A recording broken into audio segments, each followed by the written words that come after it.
Jake Morrison sat in the cold metal chair and stared at the alien faces around the giant table. The room smelled like ozone and something sweet that made his nose itch. He had been coming to these meetings for 18 months now, and every single day made him more angry than the last. The aliens called this place the Galactic Council Chambers, but Jake called it a circus. The Zephyrian delegate was talking again through its mechanical voice box. The sounds came out choppy and harsh like a broken radio. Jake did not need to listen to know what it was saying because it was always the same thing.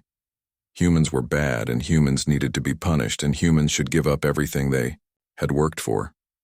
Captain Lisa Hayes sat next to Jake, and her jaw was tight with anger. She kept her hands flat on the table so the aliens would not see her fists. Lisa had seen the videos from Kepler 442b, and she would never forget them. Families. Running through burning streets while Krillian soldiers shot them down like animals. Children crying for parents who would never answer again. 3,000 humans dead because they had the bad luck to live on a planet that the Krillians wanted. The Vraxian council speaker made a sound like wind chimes mixed with static. The translator on the table turned his words into cold human speech. The demands were the same as always, but somehow they got worse each time. Humans must give up 70% of their colonies in the Outer Rim. Humans must allow alien inspectors to watch every human world and check human DNA whenever they wanted. Humans must accept that Krillian observers would live on Earth itself to make sure humans behaved properly. In return for all of this, the Galactic Council would offer their protection, and the Krillians would pay a small fine for murdering 3,000 innocent people. Jake almost laughed at how ridiculous it was. The fine was less than what most human companies spent on coffee in a single year. The other aliens around the table nodded and made their various sounds of agreement. The hegemony representative clicked its mandibles in what Jake had learned, meant approval. The Nexus Coalition delegate flashed its skin colors in patterns that supposedly showed wisdom. They all acted like this was perfectly reasonable and fair. Jake looked around the room at the marble walls covered in alien writing, and the floating lights that hurt human eyes. This whole place was designed to make humans feel small and out of place. Every chair was the wrong size, and every color was just a little bit wrong. Even the air tasted strange and metallic. The council speaker continued talking, and Jake caught words like compliance and submission and correction. They spoke about humans like they were misbehaving children who needed to be taught a lesson. They never used words like justice or fairness or right and wrong. Lisa leaned over and whispered in Jake's ear. Her voice was so quiet that even human ears could barely hear it, but she knew the aliens had much better hearing than humans did. What she said was simple and direct. These aliens thought humans were weak because humans had tried to be peaceful. They thought diplomatic talks meant humans would roll over and accept anything. Jake nodded slightly and looked back at the council speaker. The alien was explaining how humans should be grateful for this generous offer. Grateful that they would be allowed to keep some of their worlds. Grateful that the Krillians would only pay a tiny fine instead of nothing at all. Grateful that the council was willing to protect humans from themselves. The protection part made Jake's stomach turn. Protection from what exactly? Humans had been exploring space for 50 years and had never started a single war. Every conflict had been started by alien species who thought humans looked like easy targets. The Krillians had attacked Kepler 442b without any warning or provocation. The mining consortium on Tau Ceti had been raided by pirates while the council did nothing. Human merchant ships disappeared in supposedly safe space, and the council always found excuses to avoid investigating.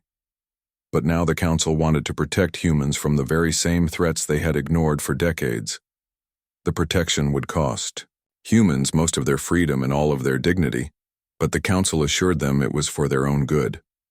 Jake thought about the people back on Earth and Mars and the dozens of human colonies scattered across the galaxy. They were waiting to hear what their representatives had decided. They trusted Jake and Lisa and the others to make the right choice. They believed their government would not abandon them to alien control. The council speaker was finishing his speech now, and his translated words filled the room like poison gas. Humans had 48 hours to accept these terms or face the consequences. Economic sanctions would be imposed immediately. Human ships would be banned from council space. Human colonies would be cut off from galactic trade networks. The council made it sound like this would destroy human civilization within a few months. Jake stood up slowly and felt every alien eye in the room focus on him. The silence stretched out for long seconds, and he could hear Lisa's steady breathing beside him. He could hear the soft hum of the translation machines and the whisper of recycled air through the vents. He could hear his own heartbeat getting faster.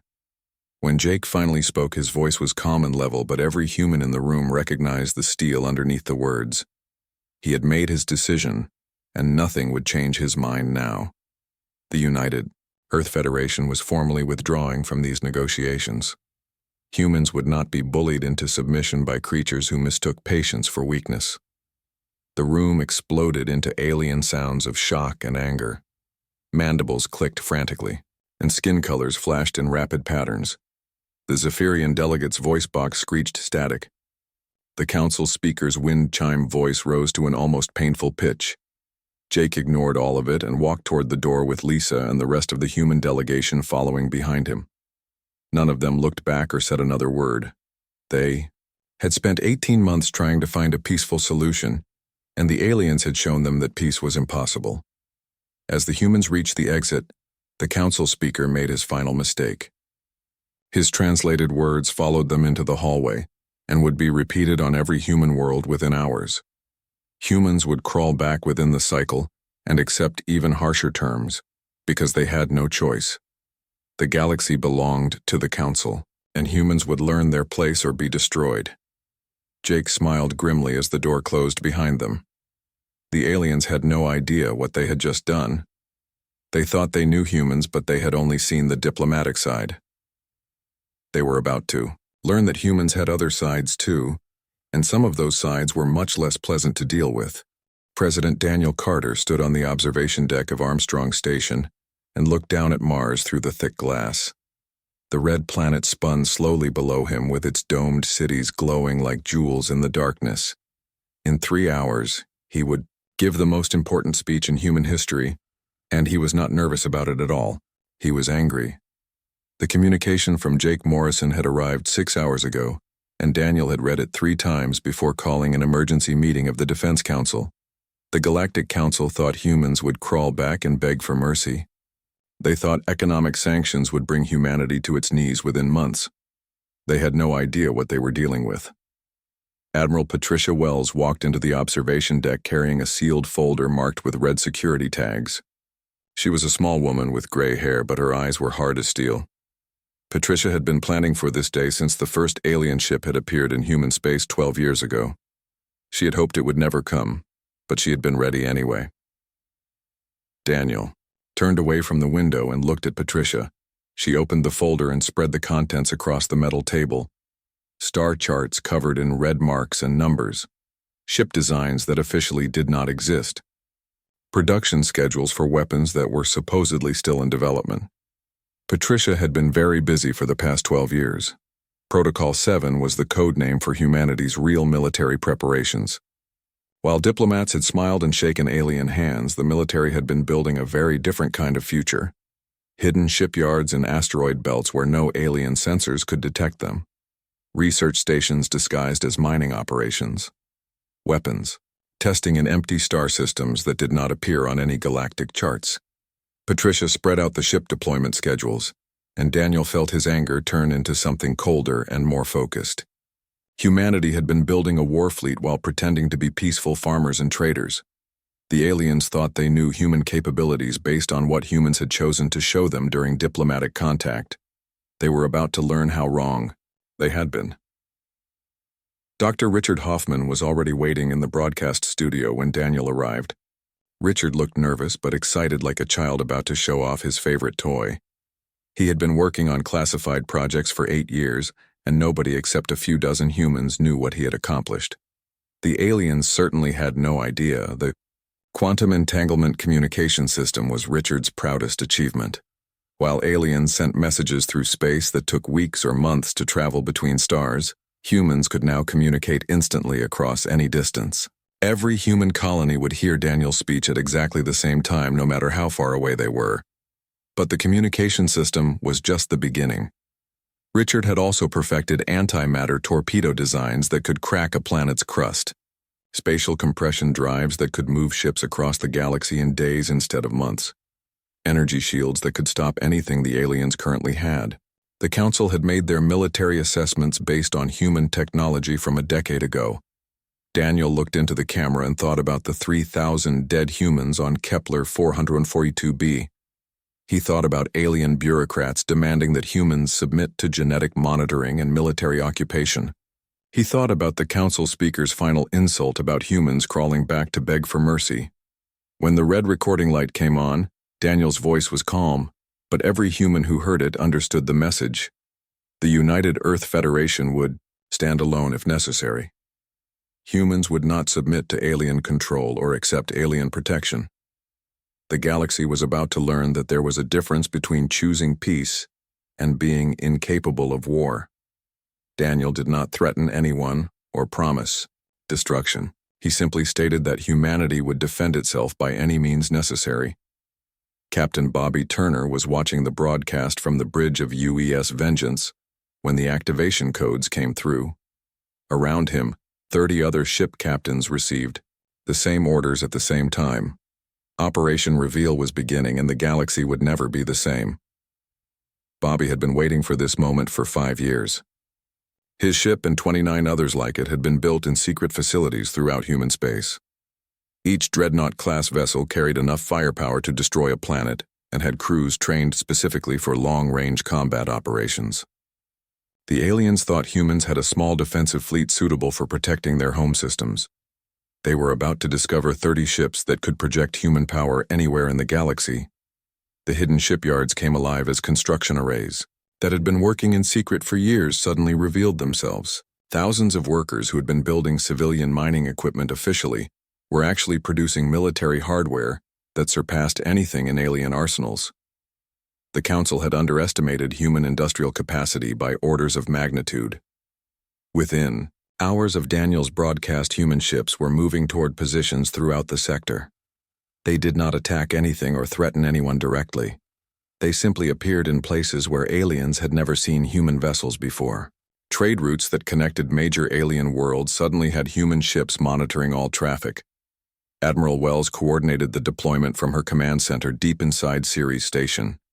Her screens showed human fleets moving into position around every major trade junction in Council space. No alien ship would pass without human permission, and every cargo vessel would be inspected for contraband. The aliens had built their civilization on the assumption that weaker species would always submit to stronger ones.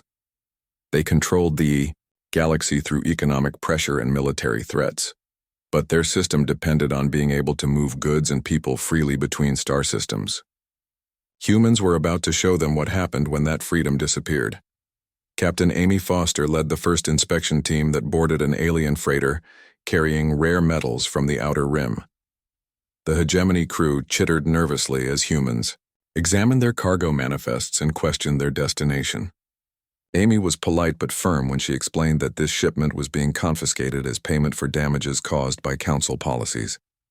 Similar scenes played out across dozens of star systems as human ships intercepted alien vessels and began systematically disrupting the economic networks that held the galaxy together. The aliens had expected military attacks against their planets and defensive installations.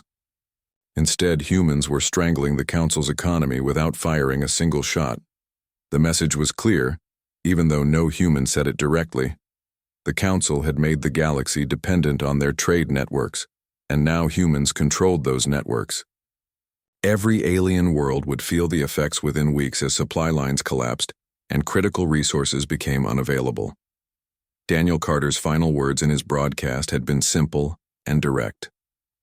Humans were no longer asking for justice or fairness from the Galactic Council. They were taking it. Trade Minister Fluxka felt his crystalline body vibrating with fear as he stared at the economic reports flooding his screens.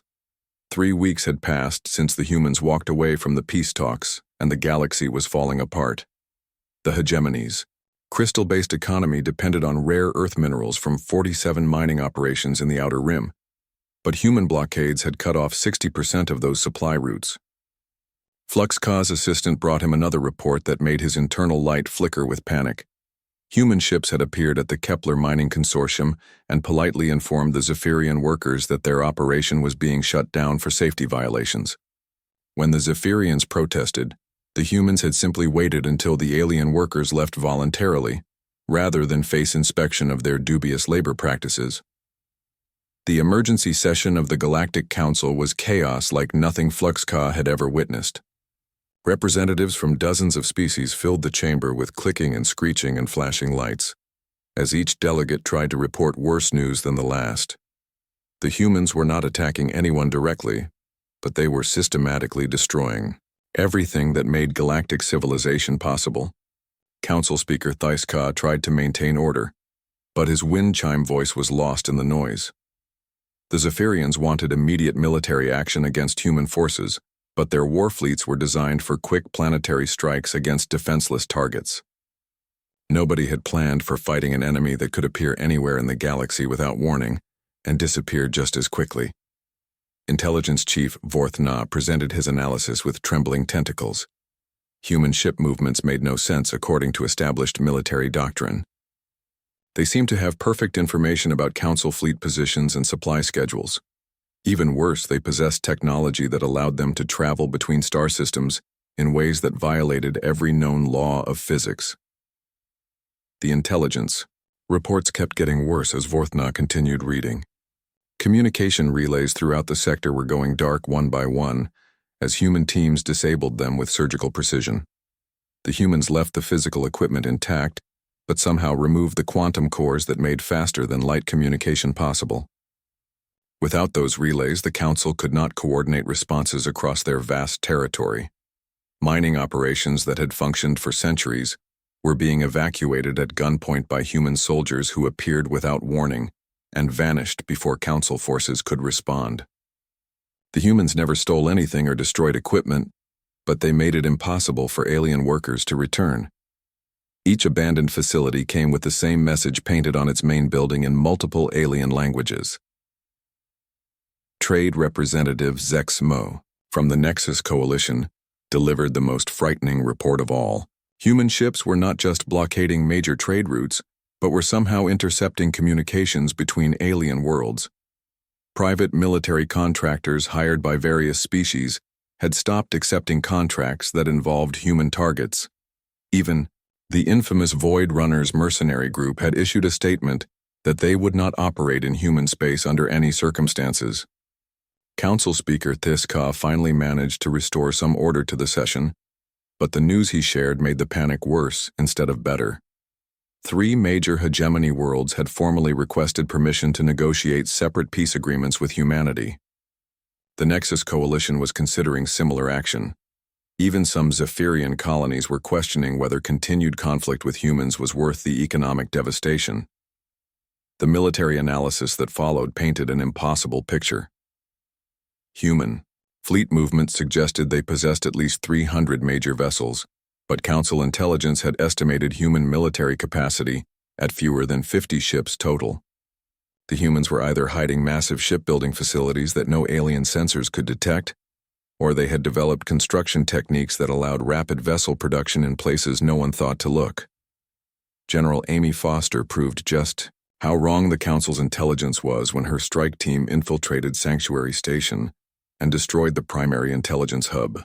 The attack happened during a shift change when security was lightest, but the precision required to reach the most protected facility in Council space suggested human capabilities far beyond anything the aliens had imagined. The humans left behind, a simple message written in perfect galactic standard on the wall, where the intelligence computers had been. This is what humanity does to those who threaten our children. The message was signed with names of every human killed in the Kepler 442b massacre and coordinates for where their bodies could be found. Sanctuary Station had been considered absolutely impregnable with defense systems designed by the best military minds from 6 different species. The fact that humans had waltzed in and destroyed whatever they wanted before leaving without casualties proved that Council military technology was generations behind human capabilities.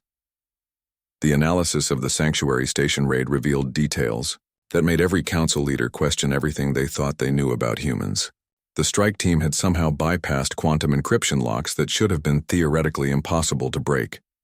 They had moved through the station using routes that did not appear on any schematic, and had avoided security sensors that should have detected any form of matter or energy. Reports began flooding in from across council space of human fleets appearing in star systems that were supposed to be impossible to reach. The humans were not engaging in direct combat, but their mere presence was enough to paralyze local governments with fear. No alien commander wanted to be the first to fire on human vessels and discover what kind of response that would provoke. Ambassador Keth Var of the Nexus Coalition delivered the assessment that finally broke through council denial. Humanity's military doctrine appeared specifically designed to cripple galactic civilization without the mass casualties that would justify a coordinated council response. The humans were taking apart the infrastructure that connected thousands of worlds, while avoiding the kind of direct attacks that would unite alien species against them. Economic projections showed that continued human interference would cause complete systemic collapse within 6 months. Food distribution networks were already failing as agricultural worlds lost contact with their customers. Industrial production was grinding to a halt as raw materials became unavailable. Even basic medical supplies were becoming scarce as pharmaceutical companies could not move their products between systems. The most terrifying realization was that humans seemed to understand the galactic economy better than the aliens who had built it. Every facility they targeted and every supply route they disrupted had been chosen to maximize disruption while minimizing human resources required. It was as if they had been studying council economic vulnerabilities for years and planning exactly how to exploit them. Council Speaker This Ka adjourned the emergency session without any concrete decisions because there were no good options available. Military action against humans would likely result in devastating casualties for alien forces while achieving nothing meaningful. Diplomatic overtures had already been rejected. Economic pressure was impossible when humans controlled the trade routes. The council was learning that they had built their power on foundations of sand, and now the humans were washing those foundations away, grain by grain. Colonel Stephen Parker checked his equipment one final time as his transport ship approached the hidden facility on Zarian Prime. The intelligence reports had been clear about what they would find there, but seeing the massive industrial complex with his own eyes still made his stomach turn. 3 million Tyrellian refugees were being held in conditions that made ancient human prison camps look comfortable by comparison. The Krillian guards at the facility had no idea that human ships were already in orbit above them. Stephen's strike team had practiced this operation dozens of times using detailed blueprints obtained from sources the council would never suspect. Every entrance and exit was mapped and every guard rotation was timed down to the second. The official record stated that these work camps did not exist, and the Galactic Council had repeatedly denied any knowledge of forced labor operations in their territory. But human intelligence had been tracking Tyrellian disappearances for years, and the pattern was impossible to ignore. Entire families vanishing from refugee settlements while council bureaucrats filed reports about voluntary relocation programs. Stephen's team moved through the facility like ghosts in the night while overhead, human ships jammed every communication system on the planet. The Krillian supervisors found their weapons disabled by electromagnetic pulses before they could raise any alarms. Within 2 hours, 3 million Tyrellian prisoners were being loaded onto human transport vessels, while their former captors sat in restraints. The rescued Tyrellians told stories that made Stephen's team members clench their fists in rage. Children separated from parents and forced to work in chemical processing plants without protective equipment. Adults beaten unconscious for asking about missing family members.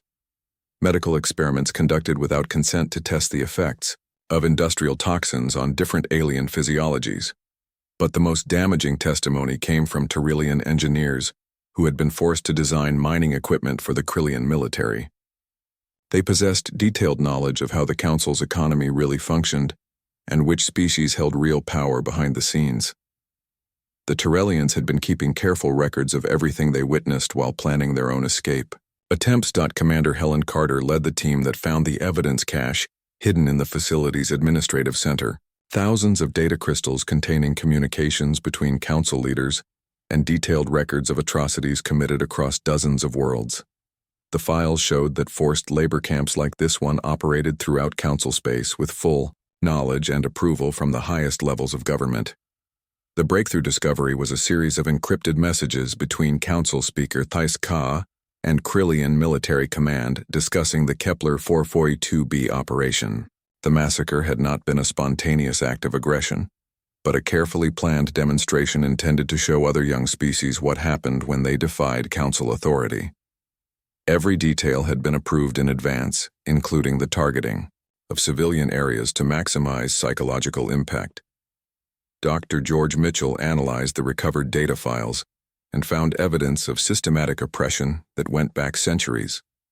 The Galactic Council had been deliberately suppressing technological development among member species to ensure that only the founding races possessed advanced military capabilities.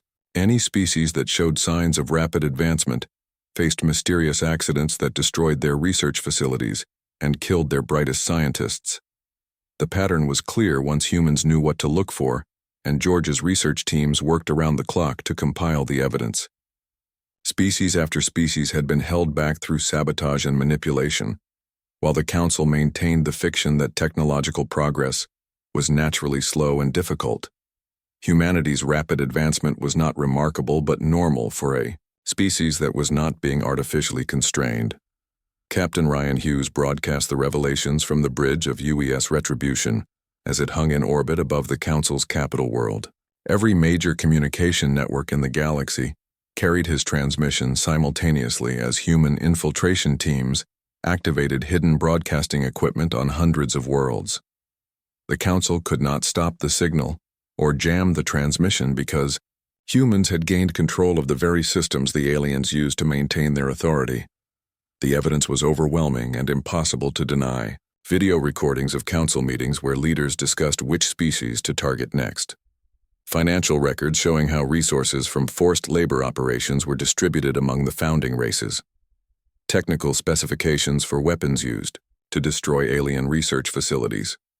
The Council's careful narrative about maintaining galactic stability crumbled under the weight of documented proof. Species across the galaxy reacted with shock and rage as they realized they had been systematically betrayed by the very organization that claimed to protect them. The Nexus Coalition discovered that their greatest scientific achievements had been stolen and claimed by other species.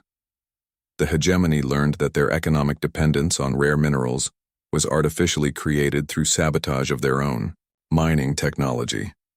Even worse was the revelation that the Council had been playing different species against each other for generations. Border disputes that had lasted for decades were shown to be artificially created by Council agents who provided weapons to both sides. Trade wars that had devastated entire sectors were the result of deliberate market manipulation designed to keep younger species weak and dependent. Ryan's broadcast ended with humanity's demands delivered in calm professional tones that somehow carried more menace than any shouted threats. The Galactic Council would dissolve immediately and transfer all authority to a new organization based on genuine equality between species. War crimes tribunals would be established to prosecute those responsible for the Kepler 442b massacre and countless other atrocities. Reparations would be paid to all species harmed by Council policies over the past 3 centuries. The alternative was equally simple, and Ryan stated it without emotion or anger. Humanity would systematically dismantle galactic civilization and rebuild it according to principles of actual justice and fairness. The Council had proven that they were incapable of reform and could not be trusted with power over other species. Human fleets had already demonstrated their ability to strike anywhere in Council space while remaining completely beyond alien retaliation. The response from individual Council members was immediate and predictable. Some species began broadcasting their own evidence of Council crimes, while others raced to distance themselves from the founding races.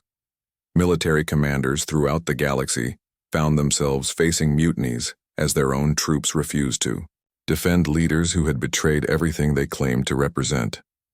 Admiral Wells watched the situation reports flow in from across human space as alien governments collapsed under the weight of revealed truth. Revolution was spreading like wildfire through Council territory, as oppressed populations finally understood who their real enemies had been all along. The careful structure of galactic civilization was coming apart at the seams, and humans were guiding that collapse toward something better. The galaxy was learning that humanity had not simply walked away from peace talks, but had declared war on injustice itself, and that was a war the Council could never win. President Daniel Carter stood at the podium on Unity Station and looked out at the representatives from 47 different species gathered before him. 6 months had passed since humanity walked away from the peace talks, and the galaxy was a completely different place. The Galactic Council had formally dissolved 3 days ago after its member species voted unanimously to end an organization that had betrayed them all. The ceremony took place on neutral ground at a human-constructed station positioned exactly between the former Council territory and human space. Unity Station had been built in just 4 months using construction techniques that amazed alien engineers who had been told such rapid building was impossible. Every detail of the station was designed to accommodate different alien physiologies without making any species feel excluded or diminished. Daniel began his address without any celebration or gloating about humanity's victory. His words were simple and direct as he explained that humans sought partners rather than subjects in building a new galactic civilization. The Interstellar Alliance would be founded on principles of mutual respect and genuine equality, with no species holding permanent advantages over others. The former Council leaders who had orchestrated the Kepler 442b massacre and countless other crimes faced justice at war. Crimes tribunals held on 12 different worlds. The trials were broadcast throughout the galaxy so every species could see that accountability applied to everyone regardless of their previous power or influence. Human judges worked alongside alien magistrates to ensure that justice was both fair and transparent. Admiral Patricia Wells oversaw the transition process as dozens of species petitioned to join the human-led alliance. The applications were reviewed by committees that included representatives from multiple species, rather than being decided by human authorities alone. Every potential member had to demonstrate their commitment to the alliance principles and undergo inspection of their treatment of other species within their territory. The Tyrellians were among the first to receive full membership in the new alliance after human rescue teams had liberated them from Krillian work camps. Their detailed knowledge of Council economic systems proved invaluable in restructuring galactic trade networks to benefit all participants rather than just the most powerful species. Former slaves became advisors, helping to design a more equitable future. Smaller species that had been marginalized under Council rule found themselves with equal voices in alliance decisions. The crystalline communes that had been exploited for their rare mineral deposits became partners in developing new mining technologies. The aquatic collective that had been ignored because their worlds seemed worthless discovered that humans valued their expertise in underwater construction and resource management. Dr. Sarah Blake led the technology-sharing initiatives that transformed how knowledge moved between species. Instead of hoarding advanced discoveries, the Alliance freely distributed breakthrough research to all members.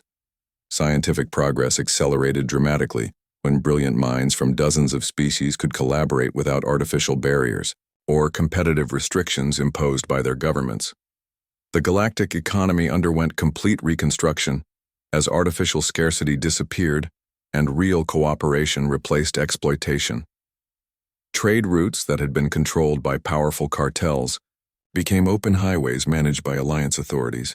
Worlds that had been forced to export raw materials while importing finished goods developed their own manufacturing capabilities with human technical assistance. The transformation was not without challenges as some species struggled to adapt to genuine equality after centuries of either domination or oppression. Human mediators worked patiently to resolve disputes and help former enemies learn to coexist peacefully. The Alliance military forces included volunteers from every member species working together to maintain security without oppressing anyone. The Krillian Empire faced internal rebellion as their own populations learned the truth about their government's crimes and demanded change. Krillian colonies began declaring independence while the central government struggled to maintain control without Council support. Eventually, even the Krillian homeworld petitioned for alliance membership after overthrowing their military leadership in a popular uprising. The admission of former Krillian territories came with strict conditions, including mandatory reparations to their victims and complete demilitarization of their aggressive forces. But humanity demonstrated that even former enemies could find redemption through genuine commitment to peaceful cooperation. Krillian engineers who had designed weapons of oppression were retrained to build infrastructure that benefited everyone. 5. Years after the dissolution of the Galactic Council, Ambassador Jake Morrison accepted the position of First Director General of the Interstellar Alliance. His office was located on Unity Station, where he could meet with representatives from over 100 member species that had joined the Alliance. The organization had grown far beyond what anyone had imagined possible when humans first walked. Away from those failed peace talks, Jake often reflected on how the Council's arrogance had led to their complete downfall. They had seen humanity's diplomatic nature and patience during negotiations, but had completely misunderstood what those qualities actually meant. The aliens had assumed that peaceful behavior indicated weakness, rather than strength under careful control. The memorial built on New Kepler at the site of the original massacre served as a reminder of what had started the chain of events that changed the galaxy. Families from dozens of species visited the monument to pay their respects to the 3,000 humans whose deaths had exposed the Council's true nature. The inscription was simple but powerful in its directness. Here lies proof that those who mistake human patience for human weakness do so at their own peril. The memorial wall contained the names of every victim, along with messages from their families about the lives that had been lost. But surrounding those names were thousands of other inscriptions from species across the galaxy, thanking the fallen humans for the freedom their sacrifice had ultimately brought. The galaxy had learned many lessons from humanity's response to the Council's betrayal. The most important was that humans had never abandoned their warrior nature, but had simply chosen when and how to reveal it. Diplomatic patience was not the same as helplessness, and peaceful intentions did not mean inability to fight when fighting became necessary. Children from dozens of species now learned in school about the moment when humanity stood up to galactic bullies and refused to be intimidated by threats or economic pressure. They studied how humans had prepared for the possibility of conflict while hoping it would never be necessary. Most importantly, they learned that true strength came from protecting others rather than exploiting them. The Interstellar Alliance continued to grow as more species discovered that cooperation produced better results than domination. Trade flourished between worlds that had been enemies for generations. Scientific research advanced at unprecedented rates when brilliant minds could work together freely. Art and culture spread throughout the galaxy as different species shared their unique perspectives and creativity. But the greatest achievement was not technological or economic, but moral. The galaxy had learned that justice was possible when those with power chose to use it responsibly. Humanity had proven that strength could be a tool for building rather than destroying, and that even the most complex problems could be solved through patience and determination combined with the will to act when action became necessary.